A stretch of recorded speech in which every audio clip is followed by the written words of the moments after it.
সহযোদ্ধা ভাইরা মানববন্ধনের মতো সবাই দাঁড়ান।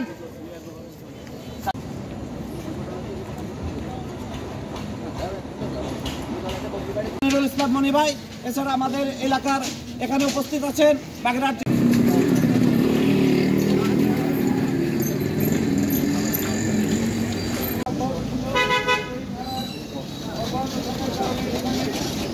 নেতৃবৃন্দের সাথে আলাপ করে আমরা এক চাইতে কঠোর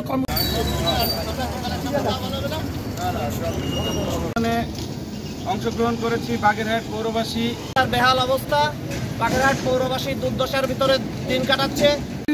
সরকারের নেওয়া থাকা অবস্থায় যত অনুদান উন্নয়ন বাড়িটা কিন্তু অনেক সুন্দর, আপনারা দেখেছেন রংচং করা আছে। তার বাড়ির সামনের রাস্তা এটি, এখান থেকে 100 গজ দূরে তার ঘর। চাকরি করার পরেও বাগেরহাটের কোনো উন্নয়নের কোনো হাত নাই তার। এই দুর্নীতিবাজ মেয়রের সাথে মিলে সে লুটপাটের স্বর্গরাজ্য করেছিল। তৎকালীন মেয়র 2022 সালে দুর্নীতির দায়ে তার জেল হয়েছে। এখন তিনি পালিয়ে গেছেন 5 তারিখের পরে। এই ইঞ্জিনিয়ার এখনো বহাল তবিয়তে আছে।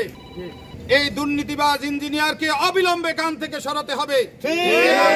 প্রশাসক যে প্রশাসকের দায়িত্বে আছে, উনি যদি সঠিকভাবে কাজ করতে না পারেন তাহলে ওনার দায়িত্ব ছেড়ে যে দায়িত্ব পালন করতে ইচ্ছুক তাদের মতো একজন ভালো লোককে দেওয়া হোক, যে বাগেরহাটের উন্নয়ন করবে।